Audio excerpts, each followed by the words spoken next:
Alhamdulillah wassalatu wassalamu ala Rasulillah wa ala alihi wa sahbihi wa man wala wa la hawla wa la quwata illa billah. Qala Allah Ta'ala ya ayyuhalladzina amanu taqullaha haqqa tuqatih wa la tamutunna illa wa antum muslimun, amma ba'd. Jamaah salat subuh Masjid Imam Syafi'i yang semoga dirahmati oleh Allah Subhanahu wa taala. Puja dan puji syukur kita wajib sampaikan kepada Allah Subhanahu wa taala, yang mana pagi yang berbahagia ini kita masih diberikan limpahan karunia kesehatan, limpahan karunia kesempatan, sehingga kita dapat berkumpul di salah satu di antara rumah-rumah Allah Subhanahu wa taala, yang salah satu tujuannya untuk bertafaqquh fid din, untuk memahami agama Allah Subhanahu wa taala. Semoga apa yang kita berikan untuk menuntut ilmu pada pagi hari ini diberikan ganjaran yang setimpal oleh Allah Subhanahu wa taala, dan semua ibadah yang kita jalankan di bulan Ramadan ini, terkhusus di hari yang ke-8 ini, diijabahi oleh Allah Subhanahu wa taala. Jamaah yang semoga dirahmati oleh Allah Subhanahu wa taala,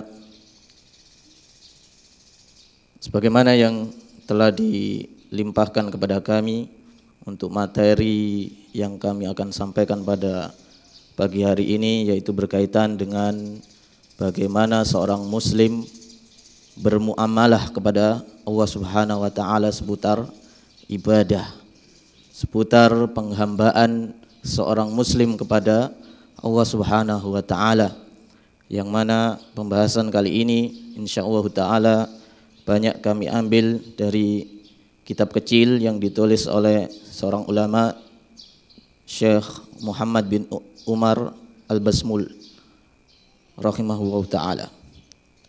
Jamaah yang semoga dirahmati oleh Allah Subhanahu wa taala, dalam beribadah kepada Allah Subhanahu wa taala tentunya seorang muslim itu tentunya harus mempunyai kode etik atau rambu-rambu ketika beribadah kepada Allah Subhanahu wa taala, agar ibadah yang dia lakukan, penghambaan yang dia lakukan kepada Allah Subhanahu wa taala tidak melampaui batas, sehingga apa yang dia lakukan berubah amalan-amalan ibadah tersebut diijabahi oleh Allah Subhanahu wa taala.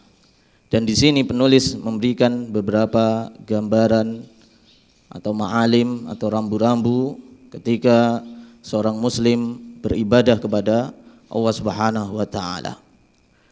Yang pertama yang disampaikan oleh penulis di sini yaitu al-ibadatu haqqun mahdhun lillahi ta'ala la yusyarikuhu fiha ahadun. Ibadah itu sejatinya secara murninya ibadah tersebut ialah diperuntukkan hanya kepada Allah Subhanahu wa taala. Tidak ada sekutu pun dalam beribadah kepada Allah Subhanahu wa taala. Ini hal yang pertama yang penting ketika kita beribadah kepada Allah Subhanahu wa taala. Karena secara murninya ibadah itu sejatinya hanya kita peruntukkan kepada Allah Subhanahu wa taala. Karena dari 3 tauhid yang digambarkan, yang dijelaskan oleh para ulama, dari tauhid rububiyah, tauhid uluhiyah atau tauhid ibadah, kemudian tauhid asma wa sifat, itu tentang tauhid ibadah inilah yang tidak ada prioritas kecuali hanya kepada Allah Subhanahu wa taala, hanya dikhususkan kepada Allah Subhanahu wa taala. Karena yang namanya ibadah itu hakun lillah, murni hanya kepada Allah Subhanahu wa taala. Hal ini sebagaimana yang Allah Subhanahu wa taala sampaikan, wa ma khalaqtul jinna wal insa illa liya'budun. Tidaklah Allah Subhanahu wa taala menciptakan jin dan manusia kecuali hanya untuk menghambakan dirinya kepada Allah Subhanahu wa taala. Jamaah yang semoga dirahmati oleh Allah Subhanahu wa taala. Dan tugas semua rasul dari Nabi Nuh sampai Nabi Muhammad alaihi salatu wassalam, mereka para nabi dan rasul itu diperintahkan oleh Allah Subhanahu wa taala, salah satu tujuan di antara risalahnya yaitu yang utama ialah memurnikan ibadah hanya kepada Allah Subhanahu wa taala. Allah Subhanahu wa taala menggambarkan walaqad ba'atsna fi kulli ummatin rasulan. Sungguh setiap umat itu diutus oleh Allah Subhanahu wa taala seorang rasul. Yang tujuannya mereka diutus oleh Allah Subhanahu wa taala ani'budullaha wajtanibut taghut, yaitu hanya untuk memurnikan ibadah dan mencegah dari beribadah kepada taghut atau sesembahan selain Allah Subhanahu wa taala. Ini menunjukkan bahwasannya ibadah itu haqqun mahdhun lillah, yaitu murni diperuntukkan kepada Allah Subhanahu wa taala. Ini rambu yang pertama, yaitu ketika kita beribadah maka kita murnikan ibadah itu, kita ikhlaskan niat kita hanya kepada Allah Subhanahu wa taala, tanpa adanya benih-benih tauhid ketika kita beribadah kepada Allah Subhanahu wa taala. Wa'budullaha wa la tusyriku bihi syai'an. Beribadahlah hanya kepada Allah wa la tusyriku bihi syai'an. Janganlah engkau menyekutukannya dengan sesuatu apapun. Jamaah yang semoga dirahmati oleh Allah Subhanahu wa taala. Dan nabi kita pun, Nabi Muhammad sallallahu alaihi wasallam, juga memberikan contoh kepada kita dan memberikan salah satu contoh bagaimana pengajaran yang utama, salah satu pembelajaran yang utama untuk putra dan putri kita. Salah satunya yang utama kita berikan kepada mereka ialah didikan agar ibadah itu dimurnikan hanya kepada Allah Subhanahu wa taala. Sebagaimana Nabi sallallahu alaihi wasallam pernah suatu hari membonceng, yaitu salah seorang sahabat Nabi sallallahu alaihi wasallam yang ketika itu masih kecil, yaitu Mu'adz bin Jabal radhiyallahu an. Sebagaimana perkataan beliau dalam satu hadis, beliau mengatakan kuntu radifan Nabi sallallahu alaihi wasallam. Suatu hari aku pernah dibonceng oleh Nabi sallallahu alaihi wasallam ala khimarin, di atas khimar. Ini salah satu cara pendekatan yang terbaik ketika kita mendidik anak-anak kita, yaitu pendekatannya dengan mendekati mereka, kemudian kita bimbing mereka dengan ilmu, karena ketika kita dekat dengan mereka, inilah waktu yang sangat berharga untuk kita untuk mendidik mereka, bukan dengan membiarkan mereka berkeliaran ke sana kemari, tidak ada didikan terhadap mereka. Nah, salah satu pendekatannya ialah dengan membonceng mereka di atas kendaraan. Itu salah satu perkara yang dicontohkan oleh Nabi SAW. Kemudian kemudian Nabi SAW berkata kepada sahabat Mu'adz, ya Mu'adz, atadri ma haqqullahi 'alal ibad. Wahai Mu'adz, ini juga salah satu cara untuk kita mendidik anak kita, yaitu dengan cara melemparkan soal agar ada interaktif di antara kita dan anak kita atau anak-anak didik kita, yaitu dengan melemparkan atau memberikan pertanyaan kepada mereka agar ketika dia itu ditanya, mereka merasa diperhatikan. Nah, ketika mereka merasa diperhatikan, itu di mana fokus itu ada pada mereka. Nabi SAW mengatakan, bertanya kepada sahabat Mu'adz, ya Mu'adz, atadri ma haqqullahi 'alal ibad. Wahai Mu'adz, apakah engkau tahu apa kewajiban seorang hamba terhadap Allah Subhanahu wa taala? Wa ma haqqul ibadi 'ala Allah. Dan apa hak hamba yang wajib dipenuhi oleh Allah Subhanahu wa taala? Kemudian sahabat Mu'adz mengatakan, qultu Allahu wa rasuluhu a'lam. Hanya Allah dan Rasulnya yang mengetahui. Ini salah satu contoh ketawaduan para sahabat. Ketika tidak mengetahui suatu hal, mereka langsung berkata tidak mengetahui, bukan sok tahu. Kemudian Nabi memberikan jawaban kepada sahabat Mu'adz, haqqullahi 'alal ibad an ya'buduhu wa la tusyriku bihi syai'an. Yaitu hak Allah yang wajib dipenuhi oleh hambanya, yaitu hamba tersebut ya'buduhu, yaitu beribadah hanya kepada Allah Subhanahu wa taala, wala yusyriku bihi syai'an, dan jangan sekali-kali menyekutukan Allah Subhanahu wa taala dengan suatu apapun. Kemudian Nabi melanjutkan wa haqqul ibadi 'ala Allah, dan hak hamba yang wajib dipenuhi oleh Allah Subhanahu wa taala an la yu'adzibahu man la yusyriku bihi syai'an. Tidaklah mengazab hambanya yang tidak menyekutukan Allah Subhanahu wa taala. Kemudian sahabat Mu'ad mengatakan, qultu ya Rasulullah afala ubasyiru bihin nas, wahai Rasulullah, apakah boleh saya sampaikan ilmu ini kepada manusia atau orang-orang yang lain? Qala la tubasyirhum fayattakilu, jangan engkau sebarkan, jangan engkau lakukan, karena dikhawatirkan oleh Rasulullah saat itu, karena terbukti ini sudah nyebar, kita sudah dengar kali ini. Tapi saat itu, ini juga memberikan faedah kepada kita, yaitu ada mungkin suatu ilmu yang kita ketahui yang manakala itu kita sebarkan itu menimbulkan madarat, maka hendaknya jangan kita sebarkan terlebih dahulu kalau madaratnya itu lebih besar daripada manfaatnya. Ini dalilnya mana? Ini yaitu la tubasyirhum, jangan engkau sebarkan terlebih dahulu. Fayattakilu, nanti orang-orang saat itu akan dikhawatirkan oleh Nabi, mereka akan pasrah, ya, tidak mau berusaha saat itu. Tapi setelah Nabi SAW telah mengetahui bahwasannya para sahabat sudah memperoleh ilmu yang mumpuni, maka tidak masalah disebarkan. Jamaah yang semoga dirahmati oleh Allah Subhanahu wa taala, ini yang pertama, yaitu rambu yang pertama, kode etik yang pertama ketika kita beribadah kepada Allah Subhanahu wa taala, yaitu ibadah haqqun mahdhun lillah, yaitu murni ibadah kita ikhlaskan hanya kepada Allah Subhanahu wa taala. Kemudian yang kedua, berkata penulis, la yaqbalullahu al-ibadah illa bisyartain. Ibadah itu tidak akan diterima, tidak akan diijabahi oleh Allah Subhanahu wa taala illa bisyartain, kecuali dengan dua syarat.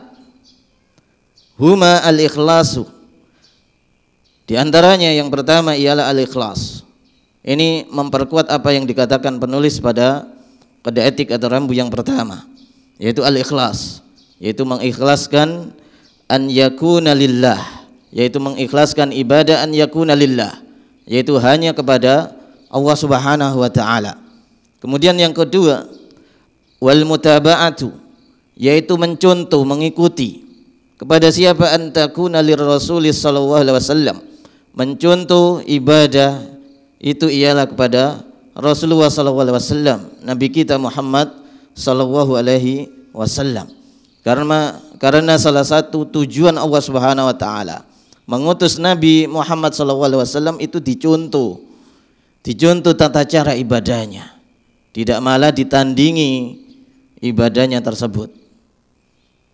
Sebagaimana dalilnya tentang hal ini, yaitu tentang kaidah atau kode etik yang ini ialah Allah Subhanahu wa taala berfirman, wa ma umiru illa liya'budullaha mukhlishina lahuddin.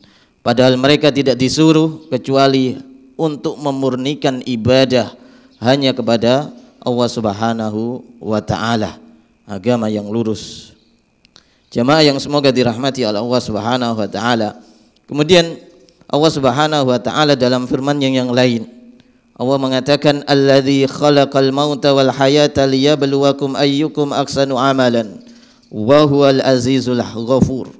Allah Subhanahu wa taala dalam surah Al-Mulk Allah mengatakan dialah yang menjadikan kematian wal hayata dan kehidupan liyabluwakum, yang tujuannya di antara kehidupan dan kematian itu ialah menguji manusia. Ini faedah buat kita, bahasanya sebenarnya kita hidup di dunia ini sebenarnya ujian.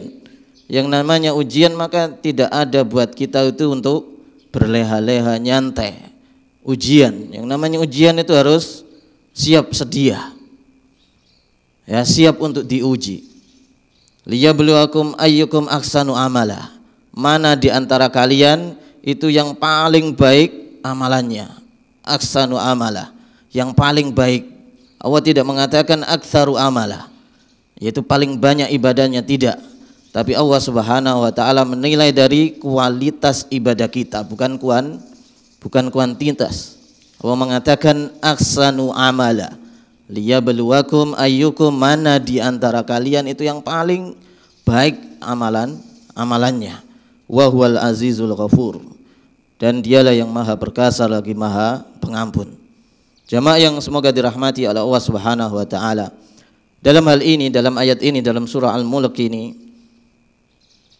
di antara para ulama memberikan penafsiran, yaitu Al-Fudail bin Iyad rahimahullahu taala mengatakan, menafsirkan ayat ini terkhusus liyabluwakum ayyukum ahsanu amala, tentang firman Allah Subhanahu wa taala, yaitu liyabluwakum, supaya kalian itu diuji, yaitu tujuannya untuk diuji kalian mana di antara kalian yang paling baik amalannya. Ditafsirkan oleh beliau, yaitu maksud dari penafsiran ini huwa akhlasuhu wa aswabuhu, yaitu yang paling ikhlas dan yang paling benar. Kemudian ada di antara orang saat itu, yaitu bertanya kepada Fudail bin Iyad, ma akhlasahu wa aswabuhu, apa yang dimaksud paling ikhlas dan paling benar itu? Kemudian beliau menjelaskan, faqala innal amala idza kana khalisan wa lam yakun sawaban lam yuqbal. Diberikan penjelasan oleh Al-Fudail bin Iyad mengatakan bahwasannya amalan itu jika hanya ikhlas kemudian tidak benar amalan tersebut, maka lam yuqbal, maka amalan tersebut tidak akan diterima oleh Allah Subhanahu wa taala.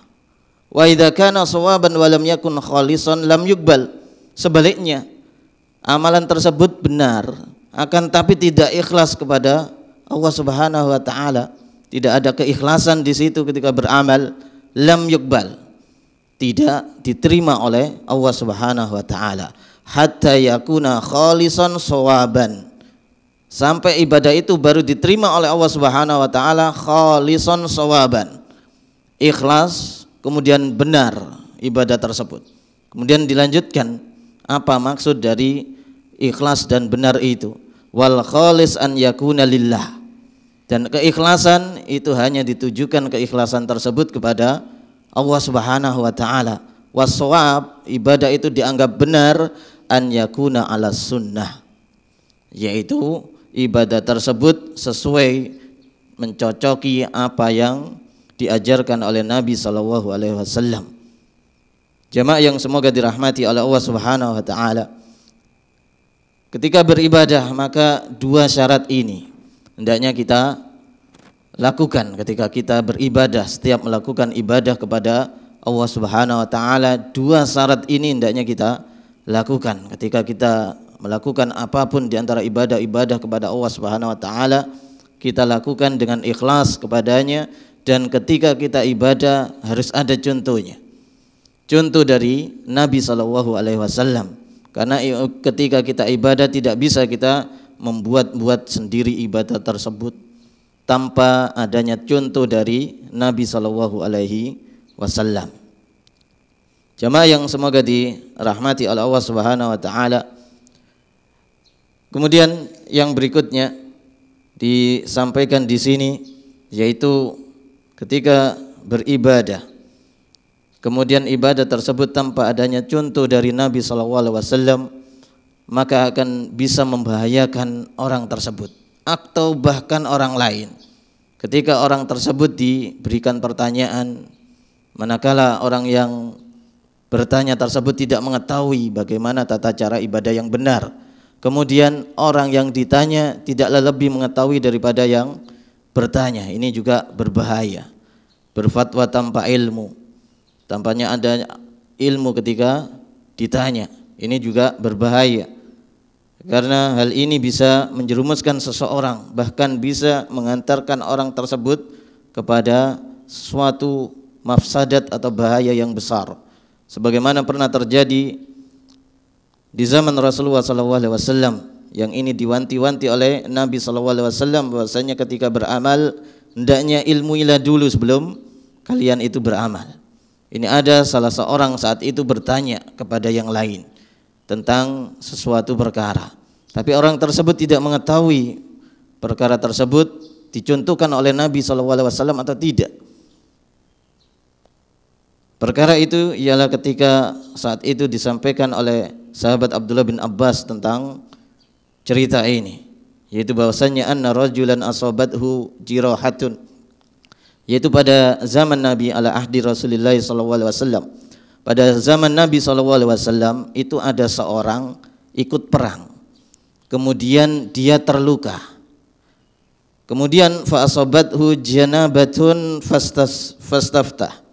Kemudian orang tersebut ketika terluka dan lukanya tersebut tepatnya ada di kepalanya. Kemudian qadarwa orang tersebut juga asabathu janabah. Kemudian orang tersebut janabah, yaitu mimpi basah. Mimpi basah di sini bukan ngompol, sama-sama basah, bukan ngompol, tapi cairan yang lain. Fastaftahu, karena dia itu tidak tahu maka dia istaftah, yaitu bertanya kepada yang lain. Yang ditanya ini tidak mengetahui ilmunya, malah menjerumuskan dia ke dalam kematian. Fa'afta, kemudian fa'uftiya. Kemudian orang tersebut ketika ditanya jawab. Kemudian dia menjawabnya bil ghusli waqtisal, kemudian disuruh tetap mandi. Padahal dia luka parah di kepalanya. Nah, karena dia janabah kemudian dia mandi, famata. Akibat dari mandi tersebut dia meninggal dunia. Dia inginnya baik orang ini ketika ditanya, yaitu yang namanya janabah ya harus mandi, tapi salah penempatan karena tidak mempunyai ilmu yang mumpuni di dalamnya sampai memberikan mafsadat yang besar terhadap orang tersebut sampai meninggal dunia. Fabalagha dzalika Nabi sallallahu alaihi wasallam. Berita ini, cerita ini sampai kepada Nabi SAW. Kemudian Nabi mengatakan faqala qataluhu qatalahumullah. Orang tersebut membunuhnya.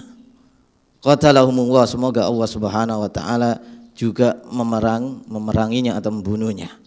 Kemudian Nabi mengatakan afala yakun shifaul ay as-su'al. Apakah kalian mengetahui atau bukankah kalian itu sudah mengetahui bahwasannya shifaul ay, yaitu obat atau terapi dari kebodohan itu ialah dengan bertanya kepada ahlinya. Ini pentingnya mengilmui dan mencontoh bagaimana Nabi SAW ketika beribadah. Jamaah yang semoga dirahmati oleh Allah Subhanahu wa taala. Kemudian rambu yang ketiga atau kode etik yang ketiga yang disampaikan oleh penulis Syekh Muhammad Umar Al-Basmul rahimahullah ta'ala berkata, al-ibadat tauqifiyatun fi thubutiha ala nusus. Penempatan ibadah atau penetapan ibadah itu harus berdasarkan an-nusus, yaitu dalil-dalil. Jadi tidak membuat-buat sendiri, yaitu menetapkan ketika kita menetapkan ibadah, ketika seorang itu menetapkan ibadah harus berdasarkan dalil. Tidak boleh menetapkan atas dasar hawa nafsunya sendiri, atas dasar akal pemikirannya sendiri, tidak boleh. Harus berdasarkan an-nusus, yaitu dalil-dalil. Karena ibadah tauqifiyah, yaitu berhenti berdasarkan dalil, ditetapkan berdasarkan dalil. Hal ini sebagaimana yang Allah Subhanahu wa taala katakan, am lahum syuraka'u syara'u lahum minad dini ma lam ya'dzan bilillah. Apakah mereka itu mempunyai sesembahan-sesembahan selain Allah Subhanahu wa taala yang mereka mensyariatkan agama yang tidak pernah diizinkan oleh Allah Subhanahu wa taala. Ini dalil bahwasannya ketika kita menetapkan suatu ibadah harus ada izin, harus ada penetapan dari Allah Subhanahu wa taala, yaitu berupa dalil. Dan hal ini tentang ibadah yang tanpa ada dalilnya, tanpa ada contohnya dari Nabi SAW, maka ini dikhawatirkan akan ditolak oleh Allah Subhanahu wa taala. Sebagaimana Nabi SAW mengatakan, man ahdatsa fi amrin ma hadza ma laisa minhu fahuwa raddun. Barang siapa yang mengada-ngadakan suatu urusan yang baru, yang tidak ada, yang tidak pernah ada contohnya dalam agama ini, dari urusan ini, urusan mengenai ibadah. Di luar itu tidak masalah. Nanti ada salah satu kaidah yang kami peroleh kemarin ketika daurah, yaitu disampaikan oleh Syekh Hamad, yaitu ada kaidah, yaitu agar kita mengetahui mana hal tersebut pernah dicontohkan oleh Nabi atau tidak. Yaitu kaidah itu kurang lebih, yaitu ketika kita hendak melakukan ibadah atau melakukan suatu perkara yang sekiranya perkara tersebut bisa dilakukan oleh Nabi atau bisa dilakukan di zaman Rasulullah perkara tersebut, kemudian kok tidak pernah kita dengar dalilnya Rasulullah melakukan perkara tersebut, maka berarti perkara tersebut tidak boleh kita lakukan. Ya, saya ulangi, jika ada suatu perkara yang kemungkinan besar perkara tersebut di zaman Nabi SAW bisa dilakukan, kok ternyata tidak dilakukan oleh Nabi SAW atau tidak dilakukan di zaman Rasulullah SAW, maka hal ini tidak perlu atau tidak boleh kita lakukan. Kita ambil contoh, misalnya Nabi SAW, di zaman Nabi SAW, kenapa kok tidak menggunakan kamera ketika ceramah atau tidak menggunakan mic? Karena pada zaman Rasulullah itu tidak mungkin dilakukan, karena tidak ada mic, memang tidak ada kamera, dan tidak mungkin buat saat itu karena tidak ada fasilitasnya. Obeng nggak ada, mur nggak ada, tidak mungkin dilakukan. Berarti ketika kita melakukan tidak masalah, karena tidak mungkin dilakukan di zaman Rasulullah. Nah, sekarang sebaliknya, yang mungkin dilakukan di zaman Rasulullah, kok Rasulullah atau para sahabat saat itu tidak melakukannya, maka hal ini tidak perlu kita lakukan. Contoh, misalnya kita buat acara-acara, misalnya acara-acara selamatan 7 harian dan seterusnya. Hal ini mungkin dilakukan oleh Rasulullah, gampang, buat makanan, mengumpulkan orang, selamatan ketika kematian. Rasulullah pernah ditinggal oleh para orang-orang yang dicintai dari anak-anak beliau, istri-istri beliau yang beliau cintai, pernah, bahkan sering.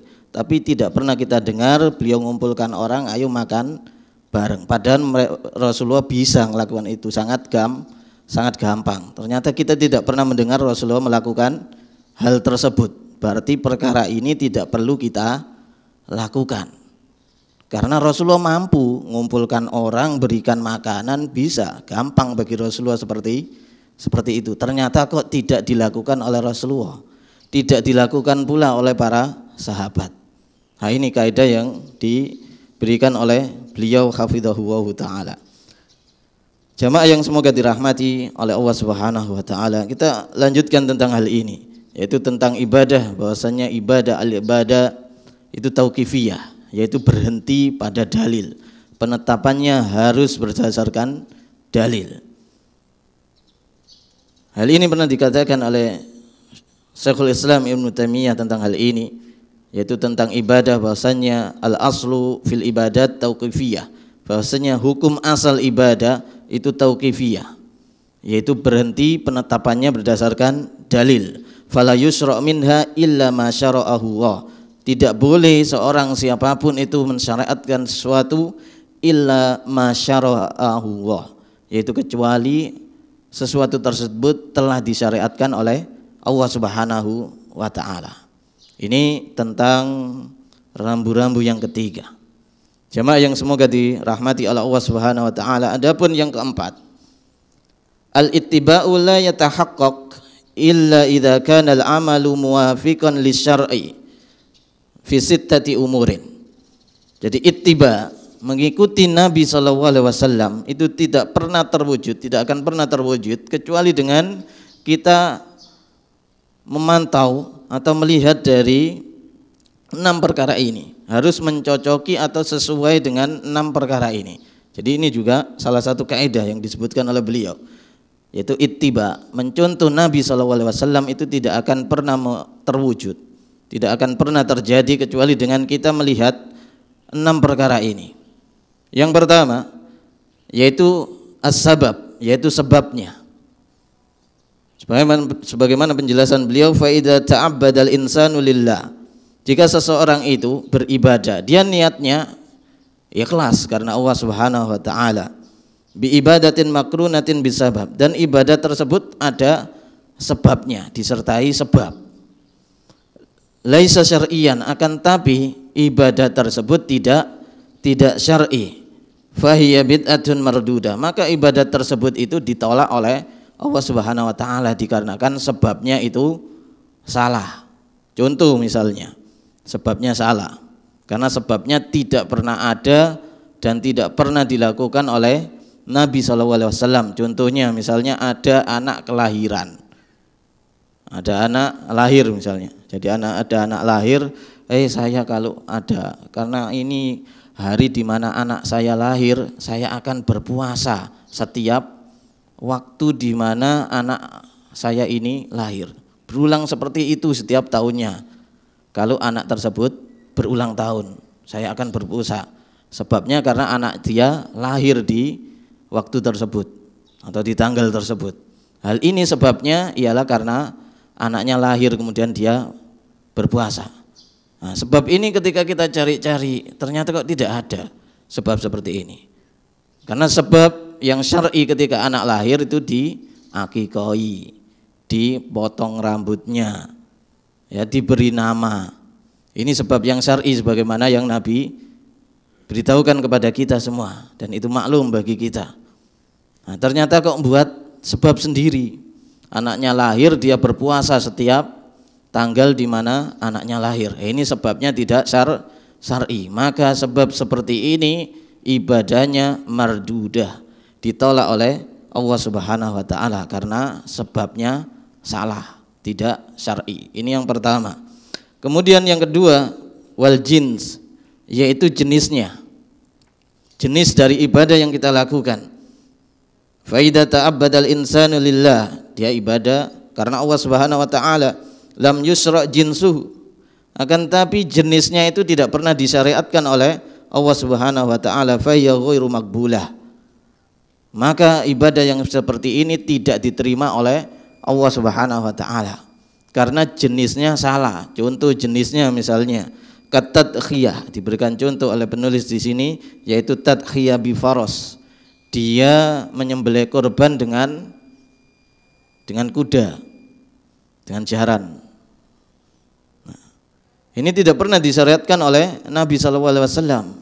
Kurban itu yang diterima dengan sapi, onta, kambing, atau yang semisal dengan itu, lembu atau domba. Kalau selain itu dengan kuda misalnya, karena ini jenisnya salah maka ditolak oleh Allah Subhanahu wa taala. Dari jenisnya salah, tidak ngikuti Nabi SAW. Ini yang kedua. Kemudian yang ketiga, al-qadru, yaitu ukurannya. Nah, ini kita kan di akhir ibadah Ramadan kita dituntut oleh Allah Subhanahu wa taala untuk mengeluarkan zakat. Itu ada ukurannya. Ternyata dia ketika mengeluarkan zakat ukurannya tidak sesuai dengan apa yang diperintahkan oleh Nabi SAW. Maka ibadah yang seperti ini tidak diterima oleh Allah Subhanahu wa taala. Atau ukuran atau jumlah ini. Al-qadar itu ukuran atau jumlah. Atau contoh yang lain misalnya sholat subuh ditambahi karena supaya tidak ngantuk, kalau cuma 2 itu ngantuk ditambahi 5. Ini tidak boleh, dari ukuran atau dari jumlahnya salah, tidak sesuai dengan yang Nabi SAW katakan. Kemudian yang keempat al-kaifiyah, yaitu tata caranya. Tentang tata caranya, karena seseorang walaupun beribadah kemudian ikhlas karena Allah Subhanahu wa taala tapi tata caranya salah, misalnya seperti wudu, dia ikhlas karena Allah Subhanahu wa taala tapi tata caranya salah. Jadi wudu diawali dengan kaki terlebih dahulu wudunya, karena dia merasa bahwa yang paling kotor kaki saya karena habis dari tempat yang jembrot-jembrot misalnya, yang kotor-kotor. Nah, ini yang paling kotor kaki saya dulukan kaki. Nah, ini kaifiyahnya salah, ya.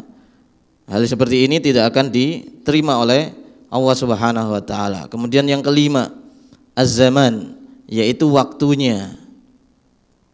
Waktunya. Seorang percuma beribadah kepada Allah Subhanahu wa taala dengan ikhlas tapi waktunya salah. Niatnya betul puasa misalnya. Dia niatnya puasa Ramadan. Puasa Ramadan dia puasanya di bulan Dzulqa'dah. Nah, ini salah. Niatnya puasa Ramadan tapi dia puasa di bulan Dzulqa'dah. Ini keliru. Namanya puasa Ramadan ya di bulan Ramadan, kok malah di bulan Dzulqa'dah. Ini dari segi waktu keliru dan seterusnya. Kemudian yang keenam ialah al-makanu, yaitu tentang tempat. Ini juga ada kaitannya secara contoh itu di bulan Ramadan. Untuk tempat iktikaf, contohnya ialah di masjid. Iktikaf itu di masjid. Sebagaimana dicontohkan oleh Nabi SAW, iktikaf beliau di Masjid Nabawi.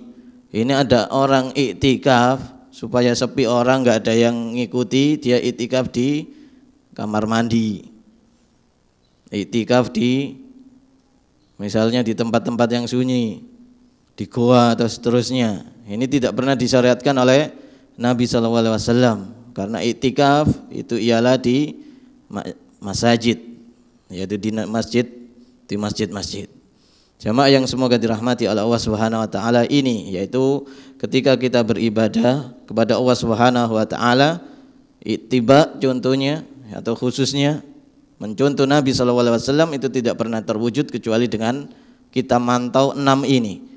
Jadi saya ulangi dari sebabnya, kemudian jenisnya, ukurannya, atau kemudian tata caranya, kemudian waktunya dan tempatnya.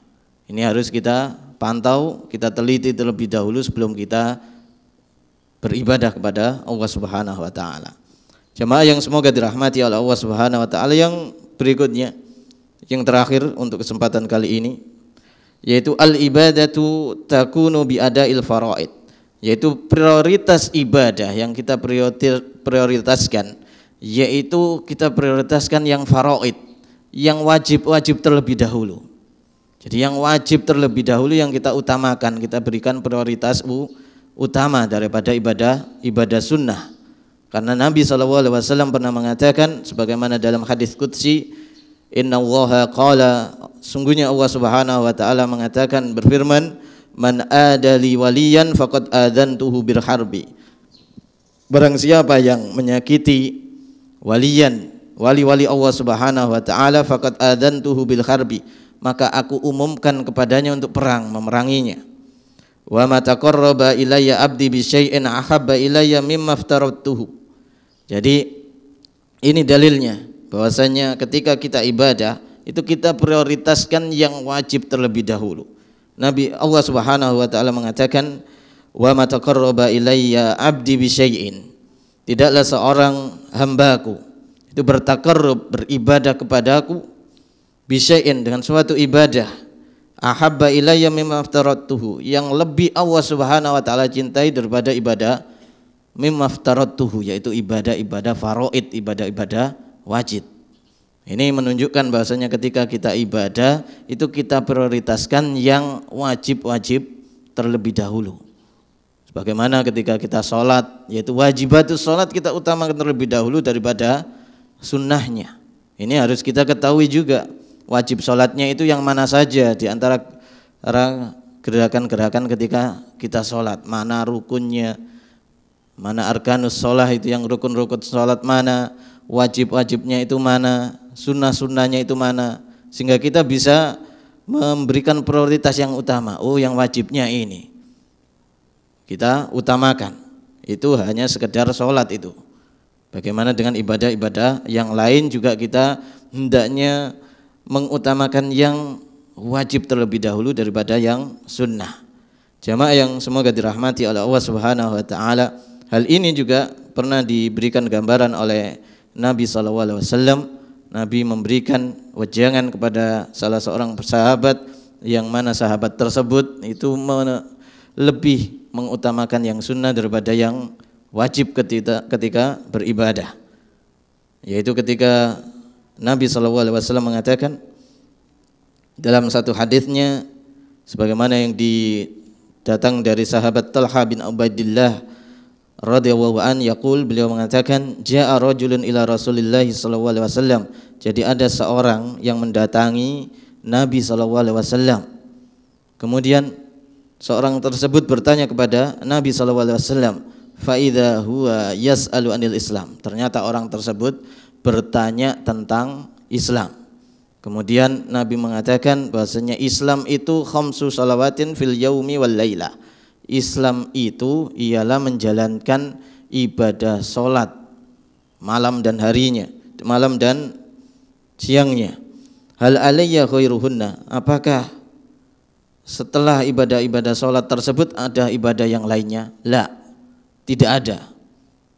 Illa tatawwu, kecuali ibadah-ibadah sunnah. Ini menunjukkan dalam hadis ini bahwasanya ibadah solat itu yang wajib 5 waktu itu lebih kita utamakan daripada ibadah solat yang sifatnya sunnah. Sebagaimana dalam hadis ini. Dalam hadis yang lain Nabi SAW juga mengatakan bahwasanya qala, kemudian melanjutkan hadis ini, qala, perawi mengatakan lalu laki itu fa'adbarar rajulu fahuwa yaqulu wallahi.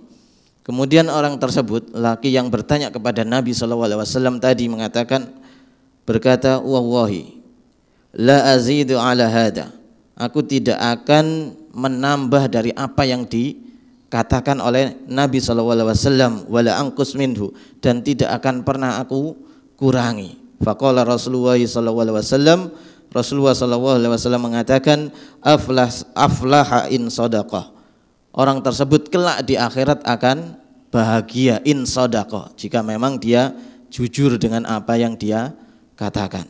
Jamaah yang semoga dirahmati oleh Allah Subhanahu wa taala.